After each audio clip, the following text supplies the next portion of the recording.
Чыныбай Турсунбеков элиме кылымдардын тереңине жашынган, коктуларга жылдыз болуп чачылган, сенин өткөн тагдырыңды чогултуп, тарых болгум келет жакшы жазылган.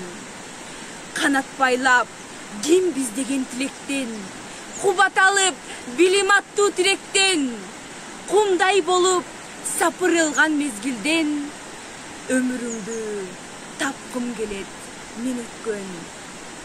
Күнүң ачык тийген менен дайыма, басар жолуң шыдыр эмес алида, жакшылыгың маңдай жара сүйүнтүп, жамандыгың батып келет жаныма. Тоолоруңа, өрөөнүңө, көлүңө, таазим сенин татынакай жериңе, жашап жаткан ачуу, таттуу күндөрдүн таазим сендей